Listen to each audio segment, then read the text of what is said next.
ancestraux, toujours respectés de nos jours par certaines communautés.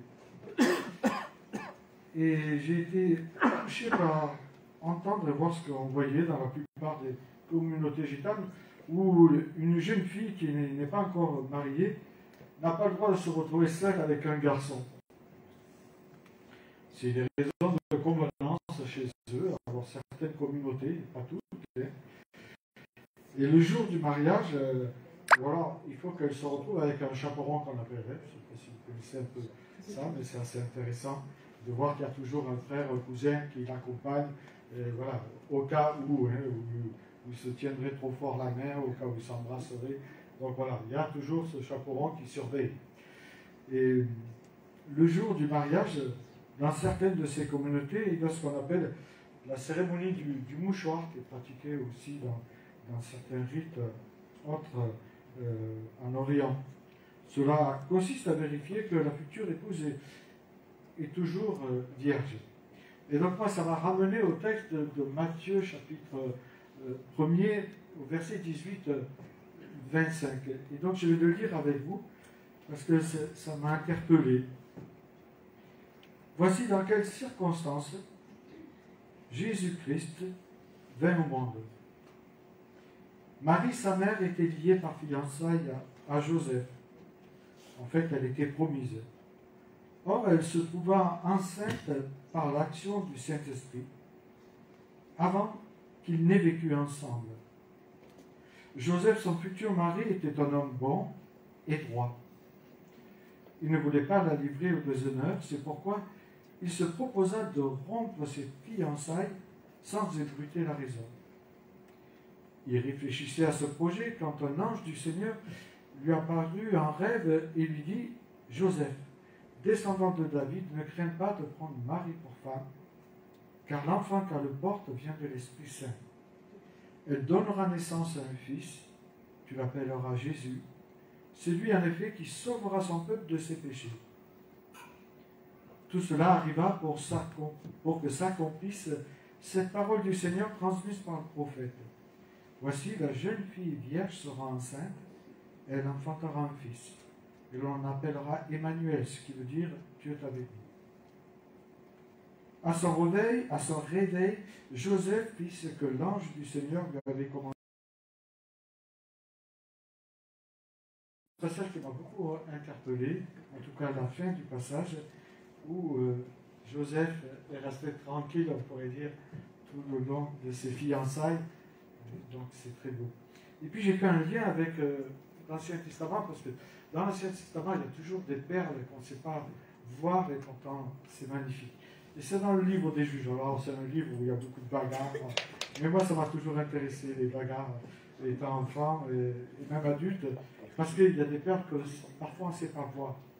Et ça, c'est l'histoire de celui qui est un des plus connus dans le monde non chrétien.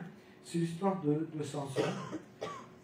Ça commence, en tout cas je prendrai l'histoire en route, plutôt au chapitre 16, verset 4, où il nous est dit « Plus tard, Samson tomba amoureux ». Et dans le terme grec, c'est « il aima cette femme ». Alors que dans d'autres passages, Samson, on lui attribue qu'il était coureur, etc., parce qu'il est rentré dans une maison de prostituées. Mais en fait, quand on regarde bien, c'est toujours pour semer la pagaille et avoir une victoire, c'est les Philistins. Ensuite, il y a eu une femme avec qui il devait se marier, qui était philistine aussi, et donc là aussi, il ne l'a pas connue. Donc c'est assez intéressant, le texte nous dit que Samson n'a pas connu cette femme-là. Par contre, ici, il nous est dit qu'il l'aima. Et c'est la première fois que l'auteur, en fait, emploie ce verbe aimer pour cette femme d'Alila, qui est une femme israélienne. Donc, on va dire, et on peut comprendre que celle-là, il aima. Une femme nommée Dalila, qui a habité dans la vallée de Sorek. Les princes de Philistins vinrent la trouver et lui dire « Enjôle-le » ou « Séduis-le ». Et tâche de découvrir d'où vient sa force extraordinaire et comment nous pouvons réussir à le ligoter pour le maîtriser. Chacun de nous te donnera 1100 pièces d'argent, c'est-à-dire 16 kilos à peu près d'argent. Dalila demanda à Samson, dis-moi, je te prie, d'où vient ta grande force et avec quoi il faudrait te lier pour te maîtriser. Samson lui répondit, si on me lie avec 7 cordes fraîches qui n'ont pas encore séché, je perdrai ma force et je deviendrai comme n'importe quel homme. Les princes des Philistins procurèrent à Dalila 7 cordes fraîches qui n'étaient pas encore sèches. Elle ligota Samson avec ses cordes, tandis que des hommes se tenaient cachés dans la chambre. Donc ça signifie beaucoup. Les hommes étaient dans la chambre, ça signifie que Samson n'est pas entré dans la chambre. Hein. En tout cas, c'est comme ça que je comprends. Tout à coup, elle s'écria, Samson, les Philistins attaquent. Il rompit les cordes, comme se rompt une mèche d'étoffe quand elle a pris feu. Ainsi, on ne découvrit pas le secret de sa force. Dalila dit à Samson, voici, tu t'es moqué de moi. Tu m'as raconté des mensonges. Maintenant, dis-moi, je te prie, avec quoi l'on pourrait te lier. Il lui répondit pour la deuxième fois, si on m'attache fortement avec des cordes neuves qui n'ont jamais servi, je perdrai ma force et je deviendrai comme n'importe quel homme. Alors Dalila prit des cordes neuves dont elle le ligota, puis elle s'écria, Samson, les Philistins t'attaquent. Les hommes se tenaient de nouveau cachés dans la chambre. Mais il rompit les cordes comme un fil et les fit tomber dans ses bras. Dalila dit à Samson, jusqu'à présent tu t'es moqué de moi, tu m'as raconté que des mensonges. Dis-moi enfin à quoi il faudrait te lier. Il lui répondit, si tu tisses les 7 tresses de ma tête dans la chaîne d'un métier à tisser et que tu les fixes au moyen d'une cheville, je perdrai ma force et je deviendrai comme n'importe quel autre homme. Alors elle l'endormit, tissa le 7 des tresses de sa chevelure sur la chaîne du métier à tisser et les fixa avec la cheville. Puis elle s'écria, Samson, les Philistins t'attaquent. Il se réveilla de son sommeil, arracha la cheville du métier avec la chaîne. Alors elle lui dit encore, comment peux-tu prétendre que tu m'aimes alors que tu ne me fais pas confiance? Voilà 3 fois que tu t'es moqué de moi et que tu m'as refusé de m'indiquer d'où venaient les forces extraordinaires que tu avais. Tous les jours, elle le harcelait par ses paroles et le poussait à bout par ses instances. Excédés à mourir, ils finirent par lui ouvrir son cœur, lui révéler son secret. Jamais encore, lui dit-il, mes cheveux et ma barbe n'ont été coupés, car j'ai été consacré à Dieu dès le sein maternel. Si l'on me rasait la tête, ma force m'abandonnerait, je deviendrais comme n'importe quel homme. Dalila comprit qu'il lui avait révélé son secret. Elle fit prévenir les princes des Philistins en leur disant, venez, car 7 fois, il m'a dit son secret. Ils se rendirent chez elle avec l'argent promis. Elle l'endormit Samson sur ses genoux, puis appela un homme pour lui couper les 7 tresses. Ainsi, elle commença à le maîtriser, car il perdit sa force. Puis elle s'écria, Samson, les Philistins attaquent. Il se réveilla de son sommeil, il se dit, je m'en tirerai comme les autres fois et je me dégagerai. Mais ils ne savent pas que l'Éternel s'était détourné de lui. Les Philistins le saisirent, lui crevèrent les yeux, puis l'amenèrent à Gaza, le ligotèrent avec une double chaîne de bronze et lui firent tourner la meule à grains dans la prison. Voilà, une bien triste histoire que celle de Samson, mais qui finit quand même bien. Je vous le dis, je vous invite à relire cette histoire du début à la fin, et vous verrez qu'il y a une grande richesse, parce que Dieu a remporté une victoire immense. Bon, de Joseph et Samson, deux personnages opposés, en tout cas au premier abord, première lecture, on peut se dire, bon, ils sont complètement opposés. Il y en a un qui c'est une brute épaisse, on pourrait dire, et l'autre il est tout doux, quoi. Mais en y regardant de plus près, on y trouve des similitudes. Car ils avaient l'un comme l'autre tout contre eux, et même leurs proches. On sait que Samson a été livré par les membres de son village, et Jésus n'en parle pas aussi. Mais arrêtons-nous juste sur Joseph, descendant de David.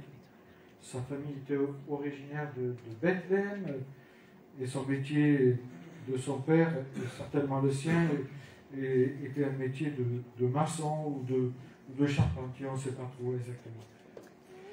Le texte nous dit qu'avec sa fiancée mariée, dans la première étape du mariage, il procède comme ça se procédait à l'époque chez les Juifs, selon le droit matrimonial. Les conjoints sont déjà mariés quand ils se fréquentent. Mais, ce qui est intéressant, ils ont, on pourrait dire, un contrat, et même si dans les fiançailles la personne meurt, donc elle est considérée comme veuve. Mais ils commencent à vivre ensemble au bout d'un an, donc sans avoir de relation. En fait, ils sont mariés, mais chacun d'un côté. Alors qu'elle est toujours vierge, le texte nous dit que Joseph était censé épouser sa fiancée. Et là, elle lui révèle qu'elle est enceinte. Là, je peux m'imaginer l'attitude de Joseph quand Marie lui dit qu'elle est enceinte, alors qu'elle est normalement, d'après lui, dans sa tête, vierge. Mais le texte nous dit qu'il est un homme droit. Il est un homme droit, il aime Marie, il est bon.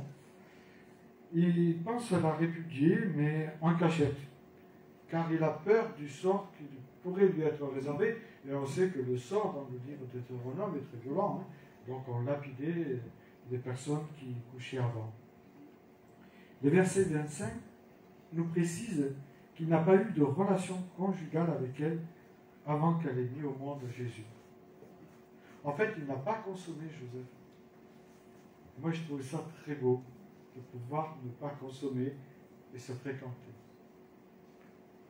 Je ne dis pas que moi, je l'ai fait, puisque je n'étais pas chrétien, on s'est connus à 16 ans, et on vieillit ensemble, et il n'y a rien de plus beau que de vieillir ensemble.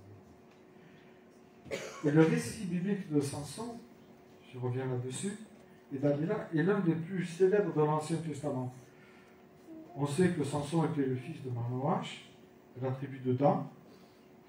La femme de Manoach, jusqu'alors stérile, apprend de l'ange de Dieu qu'elle enfantera un fils, alors qu'elle était stérile, qui délivrera Israël des Philistins.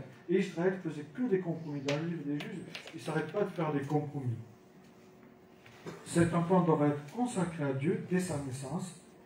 Beaucoup de non-croyants connaissent Samson et le récit de la trahison de Dalila. Et pourquoi? Il y a une chanson qui va nous être juste le début.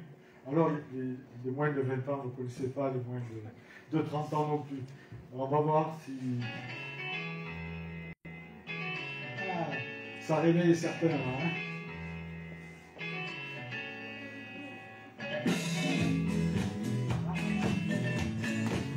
On va danser, les amis.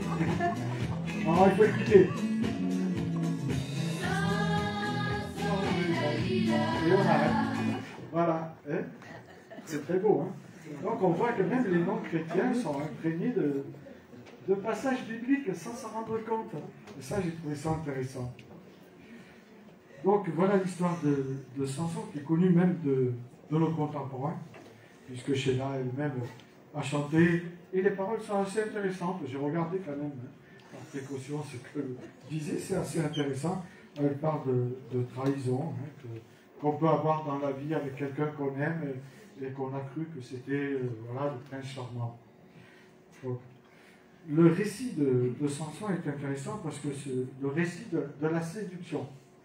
Et on peut tous être séduits, on a tous un jour été séduits. En tout cas, moi j'ai été séduit par ma femme. Je me rappelle le premier jour où je l'ai vue. Elle ne veut pas que j'en parle, mais bon. C'est pas le but. Donc j'ai été séduit par elle, comme on peut être séduit quand quelqu'un, voilà, on fâche pour la personne. Mais voilà. Dalila, elle, je ne pense pas qu'elle était séduite. C'est le récit d'un homme qui est séduit par une femme. Un homme qui était consacré à Dieu, c'est-à-dire, on peut dire un chrétien qui est consacré à Dieu. Tout à l'heure, on a chanté qu'on était consacré, qu'on a chanté sur la sainteté.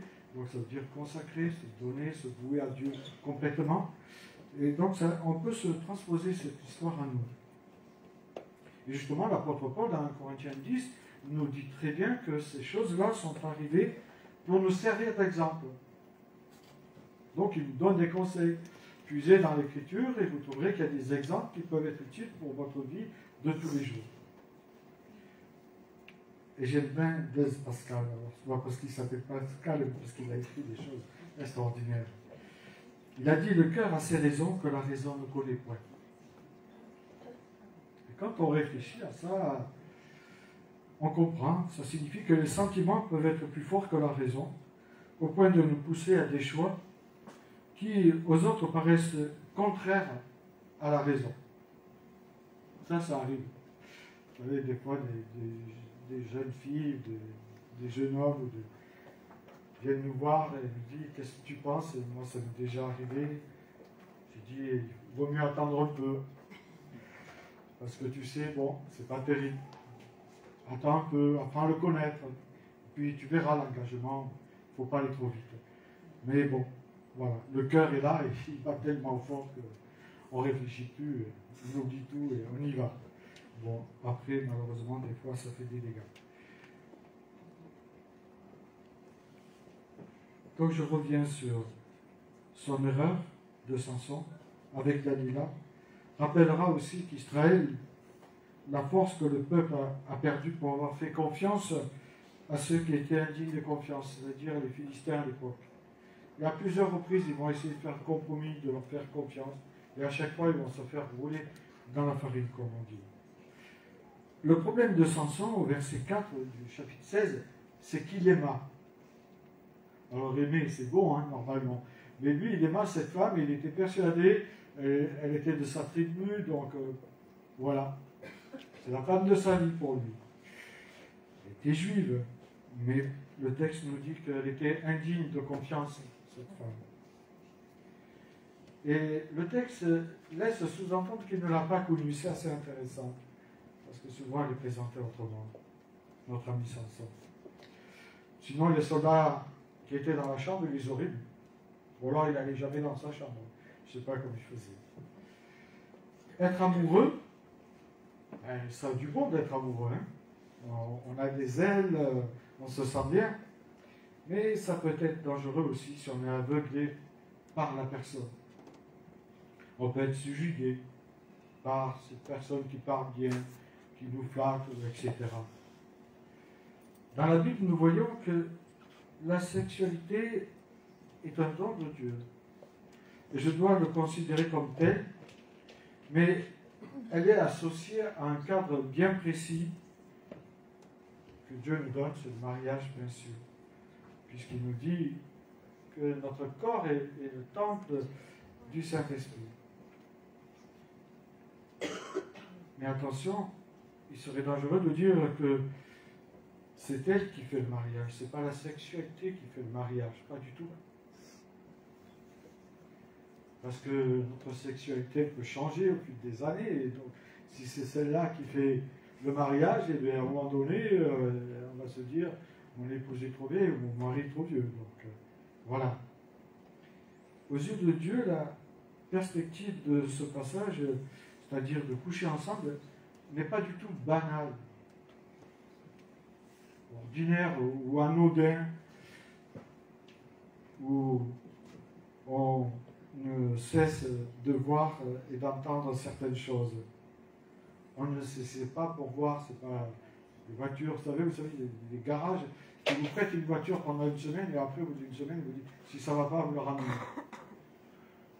Je ne pense pas que le mariage ce soit ça, sinon c'est une catastrophe. Voilà, le mariage, c'est une alliance que l'on scelle. Et beaucoup de contemporains préconisent que, voilà, c'est normal, hein, quand on regarde un film, la publicité ou tout ce qui nous entoure, ou tout autre média, coucher ou cohabiter ensemble sont une évidence. Et je dirais même que ça laisse dans notre esprit comme un impératif.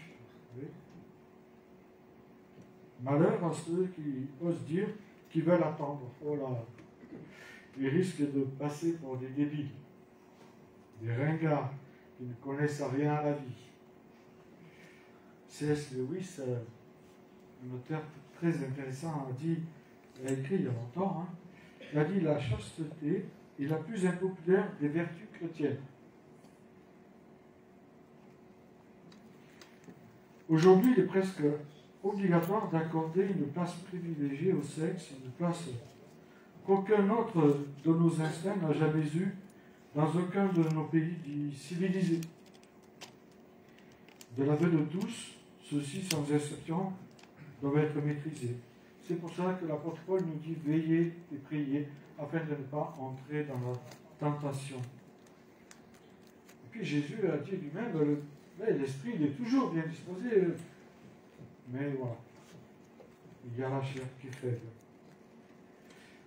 Céder à l'aveuglement, à son instinct charnel, peut nous conduire parfois à une impasse qui peut être blessante, même traumatisante. Il nous plongeait dans une culpabilité malsaine, écrasante. Et c'est là qu'on a besoin de la grâce pour être relevé, parce qu'on peut avoir fait des bêtises avant, mais Dieu est là pour nous relever, nous donner un nouveau départ, et ça, il ne faut jamais l'oublier. La pression vient souvent de l'entourage ou des amis, suivant les amis qu'on a bien sûr, qui peuvent vous dire que ce n'est pas normal de ne pas avoir de petits copains. Qui ne veut pas avoir de petits copains quand on est jeune? Que ce n'est pas normal de ne pas embrasser un garçon ou une fille. Que ce n'est pas normal de coucher avec celui que vous aimez, etc. Des refrains qu'on entend. Attention, je dirais, aux lumières, les sirènes de la ville, elles peuvent nous amener très vite dans des cul-de-sac. Quand on commence à fréquenter une personne avec qui nous avons des attaches, le piège est toujours de lui accorder trop vite sa confiance. Un peu comme Samson qui a été ébloui par Dalila. On peut être très vite ébloui. Vous savez, quand on faisait des camps de jeunes, on faisait un test. Donc on avait des jeunes qui étaient passés par des juges. Donc c'était très intéressant. Parce qu'ils recevaient beaucoup. Nous aussi, on recevait beaucoup. Et au cours de ces jeunes, on les mettait ensemble et on disait aux garçons, est-ce que vous aimeriez que votre future épouse est butinée un peu partout? Elle disait non, non. Nous, on est prêts à butiner, mais elle ne doit pas. C'est intéressant parce qu'ils avouaient devant les filles qu'en fait, eux pouvaient butiner, mais pas les filles. Donc, et ceux qui souhaitaient tous, dans l'ensemble, que ce n'était pas d'enfant de famille chrétienne, que cette fille soit vierge. Voilà, pour nos contemporains, la chasteté, attendre avant le mariage, apparaît autant pour les jeunes que pour les plus âgés, célibataires, veuves ou divorcés. Ça paraît complètement incompréhensible d'attendre. Pourtant, l'attente, elle est dans l'Écriture. Elle vient de Dieu, cette attente. Et elle nous prépare quelque chose de bon, mais parfois, on dérape. Dernièrement, j'ai vu le film La Confession. Je ne sais pas si vous l'avez vu, ce film. La Confession, je vous invite à le voir. C'est sur Arte, peut-être en replay. Mais c'est intéressant, ça raconte l'histoire d'amour impossible d'un prêtre et une résistance elle est bien sûr communiste, mais ils vont tomber amoureux. Et le prêtre, malgré qu'il est amoureux d'elle, malgré qu'elle est amoureuse de lui, il va rien se passer. Il va la quitter parce qu'il veut rester fidèle à Dieu. Là, j'ai trouvé ça, wow. J'ai dit, wow, quelle foi, c'est incroyable. Quoi. Voilà, il a fait un vœu, il a gardé ce vœu. Malgré cette forte attirance, il aimait cette femme. Et elle aussi, elle l'aimait. Mais voilà, il ne voulait pas briser son vœu. Souvent, on entend des gens qui disent, c'est formidable, nous sommes faits l'un pour l'autre.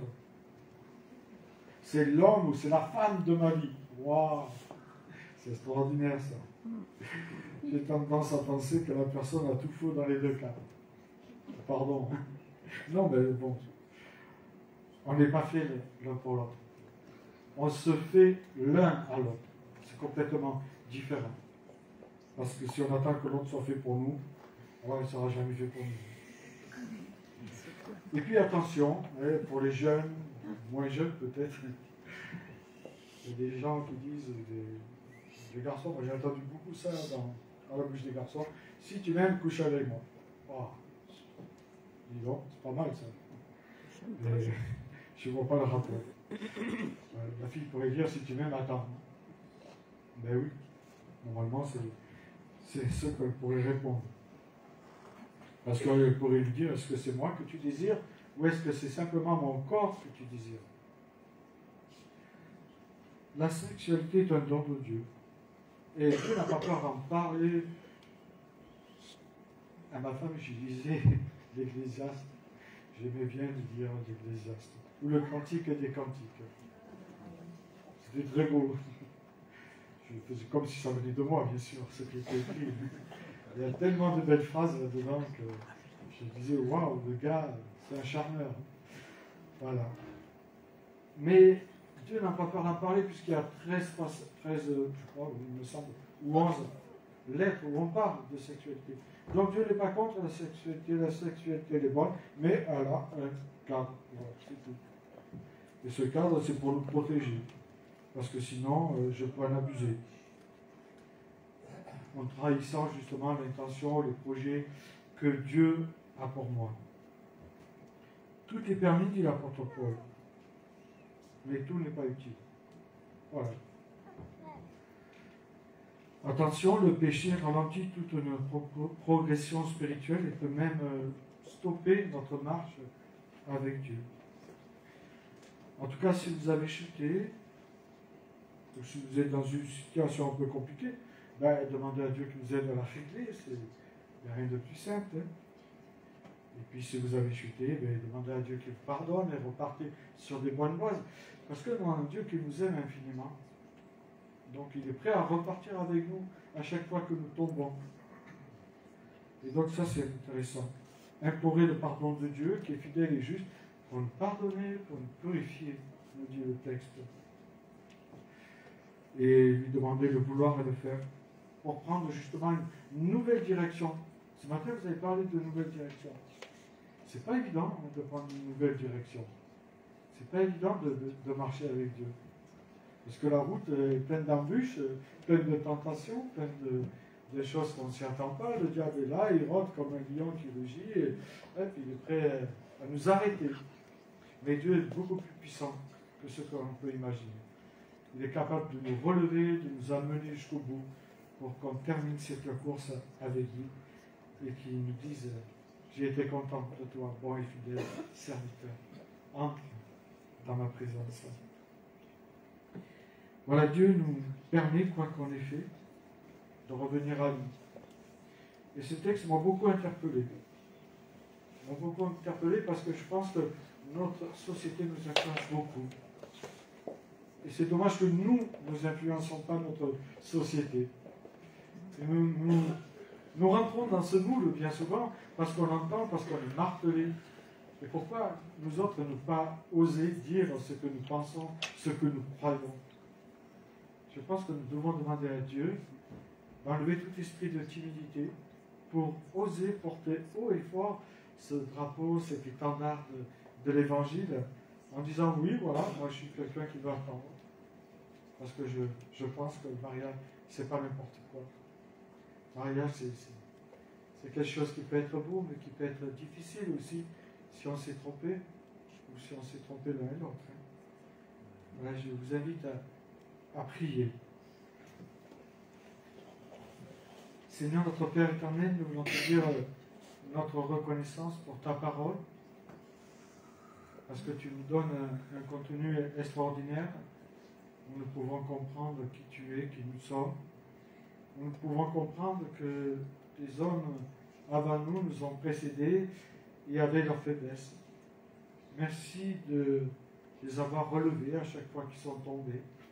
Merci de nous rappeler que chaque fois que nous tombons, tu es là pour nous relever et nous faire prendre un nouveau départ. Merci pour les promesses qu'il y a dans ta parole pour nous. Donne-nous de les garder précieusement et de savoir regarder à toi quand il y a des troubles en nous ou autour de nous. Et je te prie pour chacun de nous ici présents, pour les plus jeunes, pour ceux qui peut-être fréquentent ou ont un désir de fréquenter, que vraiment tu leur donnes ce désir de construire en te mettant au centre, afin qu'ils bâtissent leur maison sur le roc.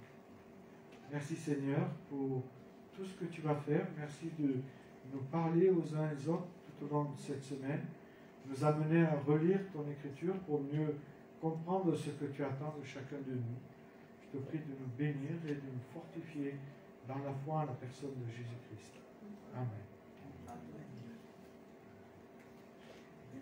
Donc voilà, je vous invite à chanter un chant que vous avez choisi. Merci. Et ensuite,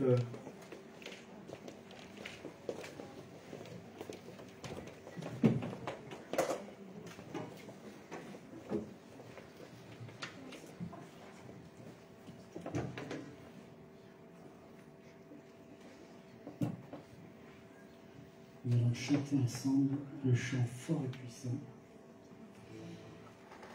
Notre Dieu est plus fort que nos faiblesses. Et il est capable de nous relever, de nous guérir, de nous restaurer. Et nous avons un Dieu vivant qui parle.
Au-dessus de tous les noms, nous déclarons que tu es fort et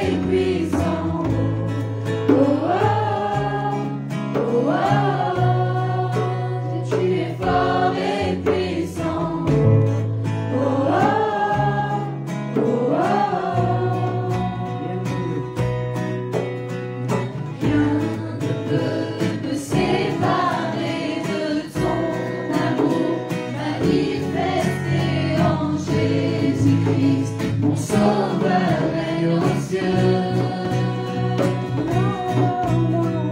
Rien ne peut me séparer de ton amour manifesté en Jésus-Christ, mon sauveur règne aux cieux.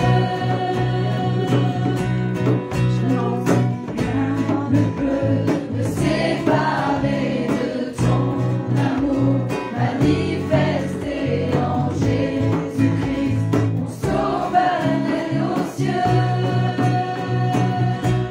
Je suis venu pour te rencontrer, pour proclamer que tu es fort et puissant, nul ne peut te résister. Sois glorifié, Dieu, tu es fort et puissant, rien n'est impossible à toi, ô roi des rois. Dieu, tu es fort et puissant, au-dessus de tous les noms, nous déclarons, Dieu, tu es fort et puissant. Je vous invite à recevoir ces paroles de présentation. À celui qui peut vous garder de toutes les chutes et vous faire paraître en sa présence glorieuse, sans reproche et exultant de joie, au Dieu unique qui nous a sauvés par Jésus-Christ, notre Seigneur. À lui appartiennent la gloire et la majesté, la force et l'autorité depuis toujours, maintenant et durant toute l'éternité. Amen.